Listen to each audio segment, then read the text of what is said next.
masuk ke wilayah substansi. Dalam hal ini tidak ingin kemudian mempersoalkan lagi isi dari RUU Kepulauan itu.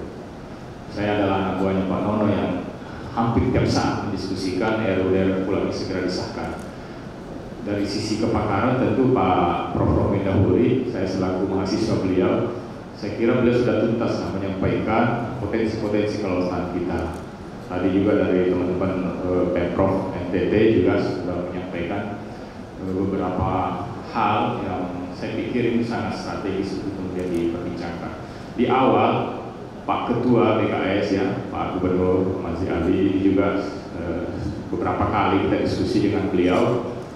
Yang pertama ingin saya tekankan dulu seperti ini. Ini kan FGD maka harus fokus.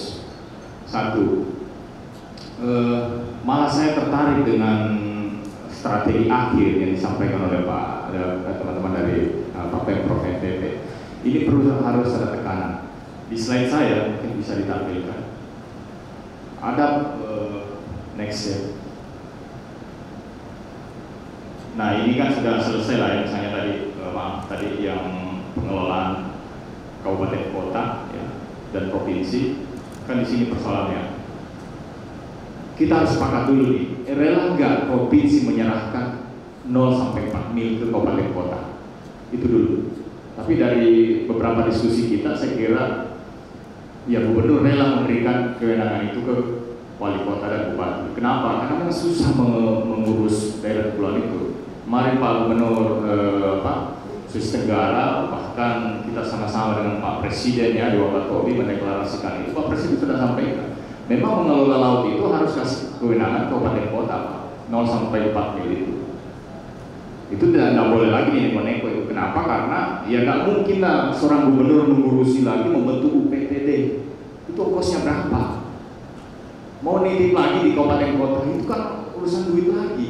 Nggak mungkin membangun lagi kantor-kantor UPTD. Memang nggak ada urusan yang lain seperti itu. Jadi fungsi-fungsi koordinasi aja yang dimaksimalkan. Udahlah itu urusan bupati wali kota lah. Bupati wali kota kan terpilih luar biasa pertarungannya, ongkosnya juga ngeri. Tapi kalau kewenangannya dipangkas, siapa gunanya bupati wali kota di daerah, khususnya daerah kepulauan? Ini baru satu kasus misalnya di Wakatobi, belum NTT ini kan hampir semua pulau, Pak.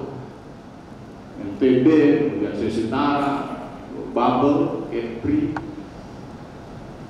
dan beberapa kabupaten yang bukan provinsi kepulauan. Next. Nah ini yang disampaikan tadi. Next.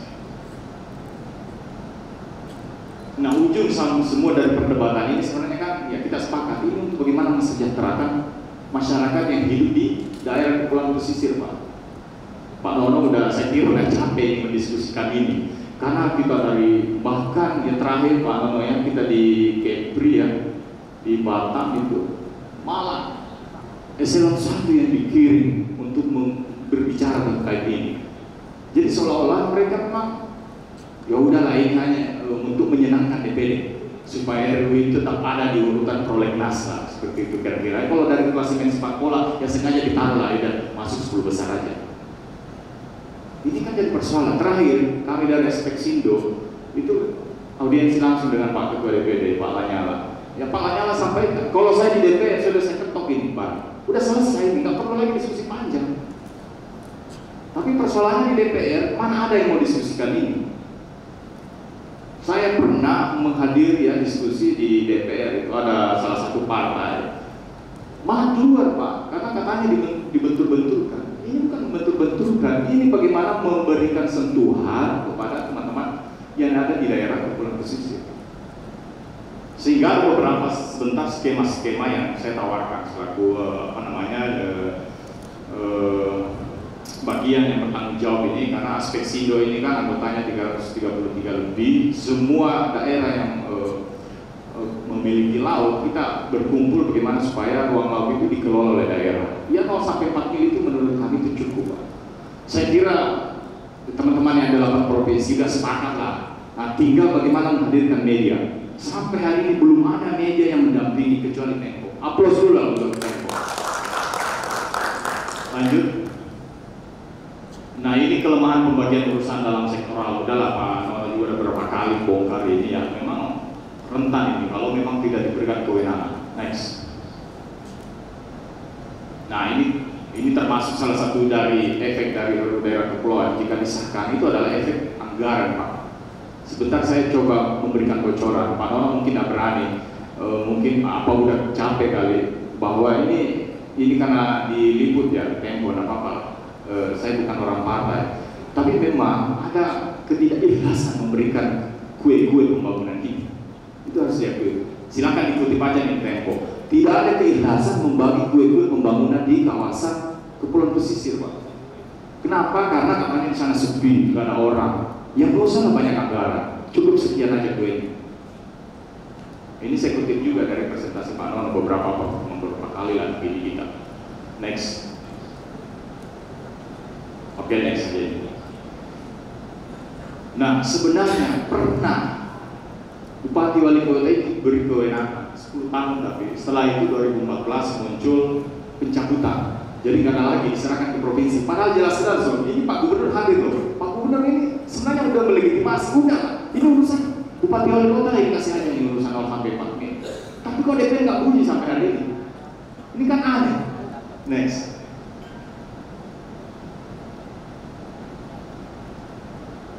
Nah, ini kan berbicara normatif ya. RU itu di tengah, kemudian ya kita borong bareng-bareng. Ada DPD yang mendorong sebagai aspirasi daerah, gubernur, bupati, wali kota, tentu aku masyarakat, swasta untuk mendorong RU segera disahkan. Makanya kan muncul FGD DPD kan, di 8 minimal 8 provinsi kepulauan. Kemudian ada perguruan tinggi, kampus. Nah, kita sayangkan kalau kampus tidak bunyi, Pak. Ya mungkin kita memaklumi lah profesor dari UI kalau berbicara bahwa saya belum membaca. Ya karena memang UI tinggal di Depok, Pak, nggak punya laut. Coba tanya perguruan tinggi yang di 8 provinsi kepulauan ini. Di sebelah saya Pak Prof, saya kira udah merasakan bagaimana sulitnya kewenangan itu kalau tidak dikelola oleh kabupaten atau kota. Sampah-sampah di laut, Pak, bupati tuh nggak mau urusin, Pak. Kenapa? Bukan urusannya kok. Urusannya gubernur ini. Apakah gubernur mau urus sampah? Ya nggak mungkin kan. Loh ini fakta. Loh terus kenapa RU ini tertahan-tahan gitu loh? Kita katanya membangun destinasi berkelas dunia internasional, tetapi persoalan kecil saja kita tidak bereskan. Kenapa? Karena kewenangan itu tidak diserahkan lebih dekat. Persoalan itu malah dijauhkan, Pak. Tidak didekatkan. Ini contoh kasus. Kemarin kita kerjasama dengan Pak Kasal itu mendorong bagaimana supaya kegiatan ini malah rutin sebenarnya. Tapi kan pemerintah daerah malas, Pak. Tidak ada anggaran. Kenapa ya? Emang bukan urusan kita, Pak. Bisa jadi temuan itu malah. Nah, ini kan persoalan, Pak. Sehingga menurut saya DPR ini tidak boleh begini skemanya. Coba di next slide. Nah, saya sepakat kalau seperti ini. RU daerah kepulauan itu di ujung. Sekarang bagaimana teman-teman yang ada di ruangan ini rame-rame mendorong DPR? Harus, Pak. Teman-teman NTT udah nyampaikan tadi kalau perlu aksi. Tapi kan yang nggak mungkin lah bupati demo, nggak mungkin lah gubernur demo kan. Tapi masyarakat ini yang bergerak. Saya lebih setuju kenapa kalau misalnya Tempo yang menggoreng di barat. Mau nggak Tempo mendampingi? Karena ya nggak mungkin lah yang hari ini deklarasi capres, nggak mungkin lah media itu ditandahkan, Pak. Maaf ini Pak Ketua, nggak mungkin, Pak. Kenapa? Karena kemarin sempat kita diskusi nggak ada perintah. Nah, barang ini selesai kalau ada lobby-lobby di tingkat partai. Partai ini dikendalikan oleh ketua umum partai. Tidak pernah satupun ketua umum partai berbicara RU daerah kepulauan. Nggak pernah.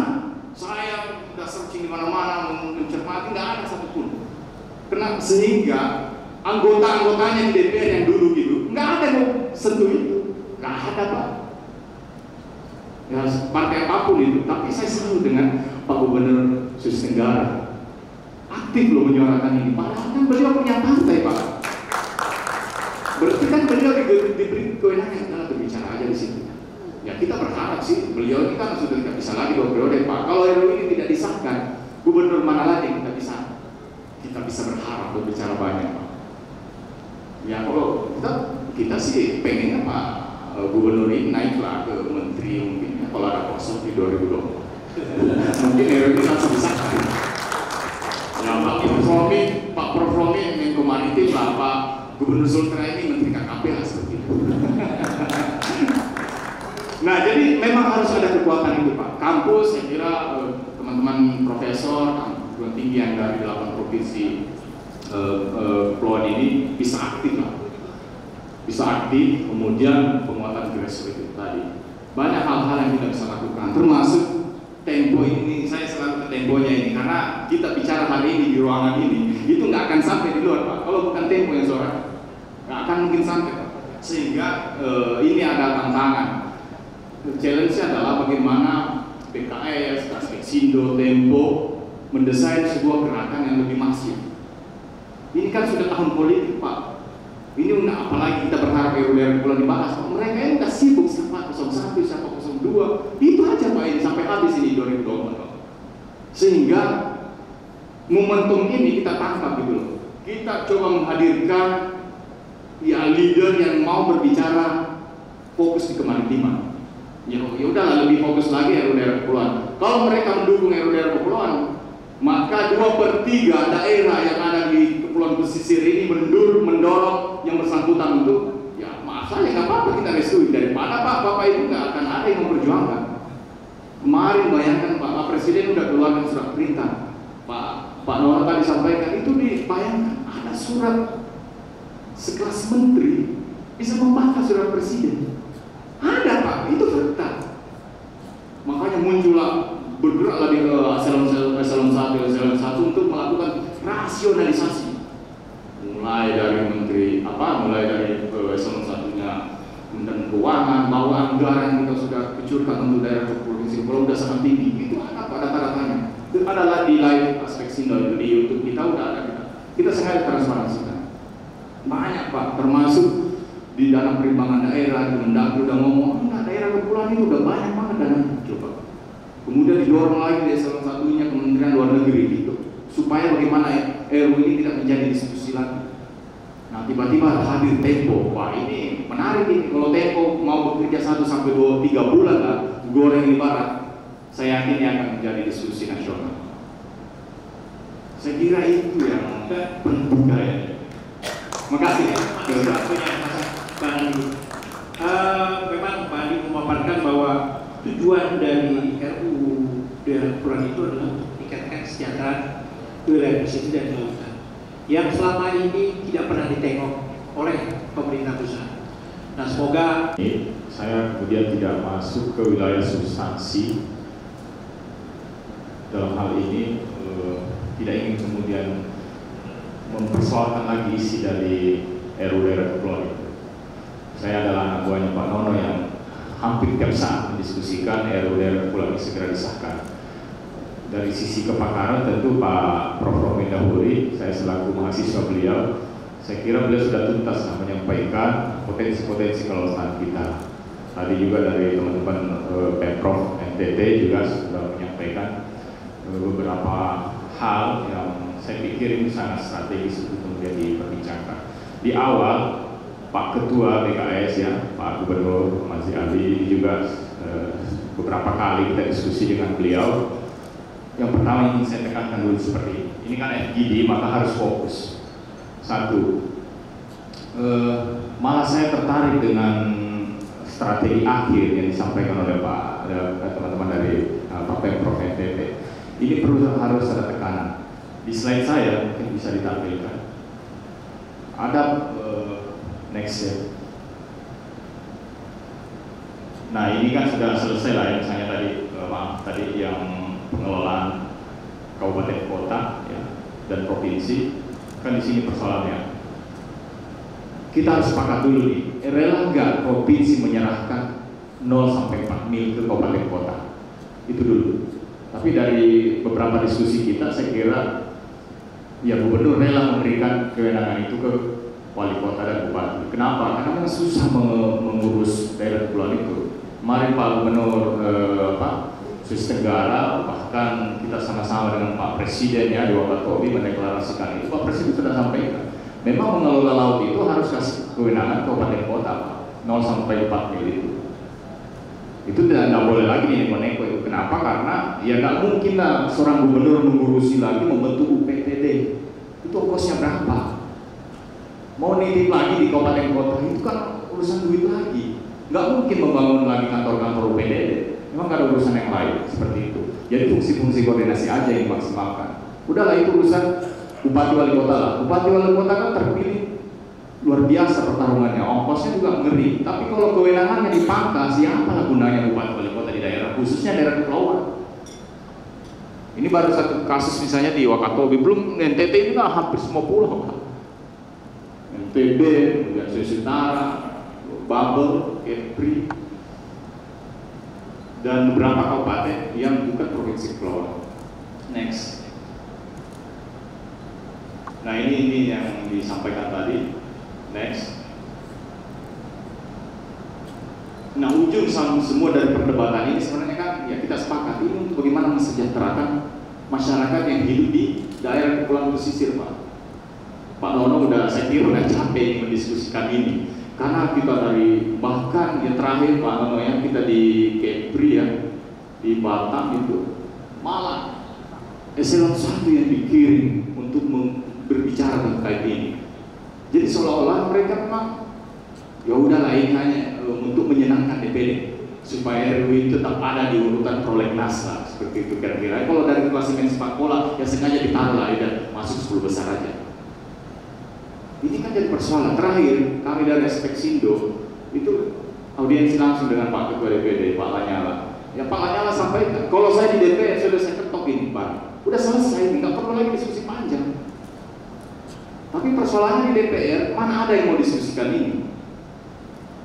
Saya pernah menghadiri ya diskusi di DPR, itu ada salah satu partai malah keluar Pak, karena katanya dibentur-benturkan. Ini bukan membentur-benturkan, ini bagaimana memberikan sentuhan kepada teman-teman yang ada di daerah kepulauan pesisir.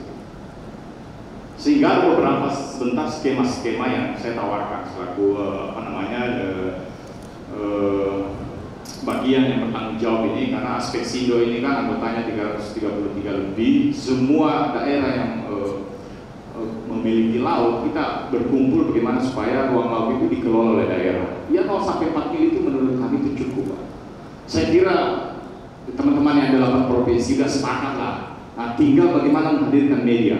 Sampai hari ini belum ada media yang mendampingi kecuali Tempo. Aplaus dulu lah untuk Tempo. Lanjut.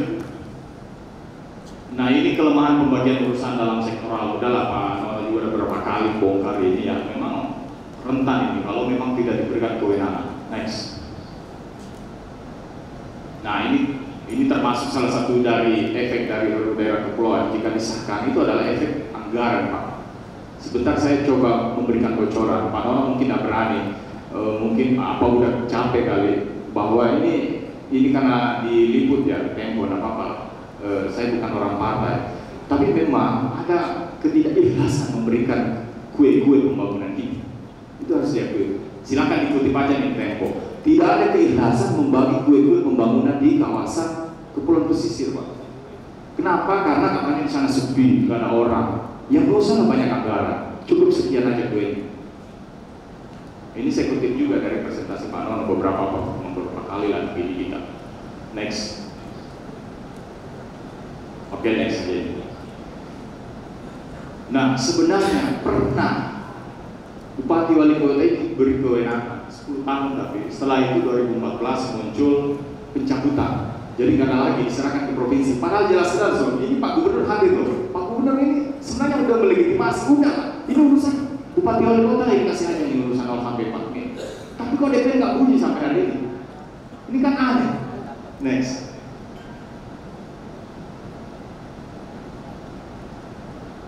Nah, ini kan berbicara normatif ya. RU itu di tengah, kemudian ya kita borong bareng-bareng. Ada DPD yang mendorong sebagai aspirasi daerah, gubernur, bupati, wali kota, tentu aku masyarakat, swasta untuk mendorong RU segera disahkan. Makanya kan muncul FGD DPD kan, keliling tuh di minimal 8 provinsi kepulauan. Kemudian ada perguruan tinggi, kampus. Nah kita sayangkan kalau kampus tidak bunyi Pak. Ya mungkin kita memaklumi lah profesor dari UI kalau berbicara bahwa saya belum membaca. Ya karena memang UI tinggal di Depok Pak, nggak punya laut. Coba tanya perguruan tinggi yang di 8 provinsi kepulauan ini. Di sebelah saya Pak Prof, saya kira udah merasakan bagaimana sulitnya kewenangan itu kalau tidak dikelola dulu. kabupaten atau kota. Sampah-sampah di laut, Pak, bupati itu nggak mau urusin, Pak. Kenapa? Bukan urusannya kok. Urusannya gubernur ini. Apakah gubernur mau urus sampah? Ya nggak mungkin kan. Loh, ini fakta. Loh, terus kenapa RW ini tertahan-tahan gitu loh? Kita katanya membangun destinasi berkelas dunia internasional, tetapi persoalan kecil saja itu tidak bereskan. Kenapa? Karena kewenangan itu tidak diserahkan lebih dekat. Persoalan itu malah dijauhkan, Pak. Tidak didekatkan. Ini contoh kasus. Kemarin kita kerjasama dengan Pak Kasal itu mendorong bagaimana supaya kegiatan ini malah rutin sebenarnya. Tapi kan pemerintah daerah malas, Pak. Tidak ada anggaran. Kenapa ya? Emang bukan urusan kita, Pak. Bisa jadi temuan itu malah. Nah, ini kan persoalan, Pak. Sehingga menurut saya DPR ini tidak boleh begini skemanya. Coba di next slide. Nah, saya sepakat kalau seperti ini. RW daerah kepulauan itu di ujung. Sekarang bagaimana teman-teman yang ada di ruangan ini rame-rame mendorong DPR? Harus, Pak. Teman-teman NTT udah nyampaikan tadi kalau perlu aksi. Tapi kan yang nggak mungkin lah bupati demo, nggak mungkin lah gubernur demo kan. Tapi masyarakat ini yang bergerak. Saya lebih setuju kenapa kalau misalnya Tempo yang menggoreng di Barat. Mau nggak Tempo mendampingi? Karena ya nggak mungkin lah yang hari ini deklarasi capres, nggak mungkin lah media itu ditandahkan, Pak. Maaf ini Pak Ketua, nggak mungkin, Pak. Kenapa? Karena kemarin sempat kita diskusi nggak ada perintah. Nah, barang ini selesai kalau ada lobby-lobby di tingkat partai. Partai ini dikendalikan oleh ketua umum partai. Tidak pernah satupun ketua umum partai berbicara RW daerah kepulauan. Nggak pernah. Saya sudah searching di mana-mana mencermati, nggak ada satupun. Kenapa? Sehingga anggota-anggotanya di DPR yang dulu gitu, nggak ada yang sentuh itu. Nggak ada, Pak. Ya, partai apapun itu. Tapi saya selalu dengan Pak Gubernur Sulawesi Tenggara. Aktif loh menyuarakan ini. Padahal kan beliau punya partai, Pak. Berarti kan beliau diberi kewenangan dalam berbicara aja di situ. Ya kita berharap sih beliau ini kan sudah tidak bisa lagi 2 periode, Pak. Kalau RW ini tidak disahkan, gubernur mana lagi yang kita bisa berharap berbicara banyak, Pak.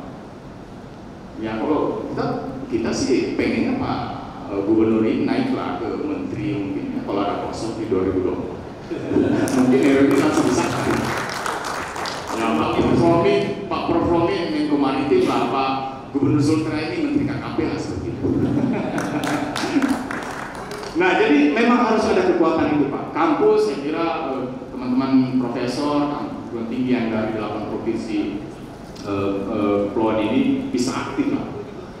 Bisa aktif, kemudian penguatan grassroots itu tadi.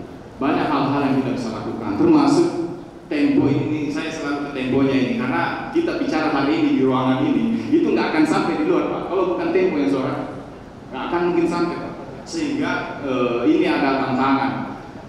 Challenge-nya adalah bagaimana PKS, Aspeksindo, Tempo mendesain sebuah gerakan yang lebih masif. Ini kan sudah tahun politik, Pak. Ini udah apalagi kita berharap RW bulan dibahas. Mereka ini udah sibuk siapa 01, siapa 02. Itu aja, Pak, ini sampai habis ini 2024, Pak. Sehingga momentum ini kita tangkap gitu loh. Kita coba menghadirkan ya leader yang mau berbicara fokus di kemaritiman. Ya udahlah lebih fokus lagi RW daerah kepulauan. Kalau mereka mendukung RW daerah kepulauan, maka 2/3 daerah yang ada di kepulauan pesisir ini mendorong yang bersangkutan untuk ya maaf saya nggak apa-apa kita restui daripada Bapak itu nggak akan ada yang memperjuangkan. Kemarin bayangkan Pak Presiden udah keluarkan surat perintah. Pak Nora tadi sampaikan itu dibayangkan ada surat sekelas menteri bisa membantah surat Presiden. Ada, Pak, itu fakta. Makanya muncullah bergeraklah di eselon 1 untuk melakukan rasionalisasi. Mulai dari mulai dari eselon 1-nya Kementerian Keuangan, bahwa anggaran kita sudah kucurkan untuk daerah provinsi Kepulauan sudah sangat tinggi. Itu ada pada data-datanya. Itu adalah di live Aspeksindo di YouTube kita udah ada kita sengaja transparansikan. Banyak, Pak, termasuk di dalam perimbangan daerah, Kemendagri udah ngomong, enggak daerah kepulauan itu udah banyak banget dananya. Coba. Kemudian didorong lagi di salah satunya Kementerian Luar Negeri gitu, supaya bagaimana RW ini tidak menjadi diskusi lagi. Nah tiba-tiba hadir Tempo, wah ini menarik ini, kalau Tempo mau bekerja 1 sampai 3 bulan lah, goreng di barat, saya yakin ini akan menjadi diskusi nasional. Saya kira itu yang penting kayaknya. Makasih ya.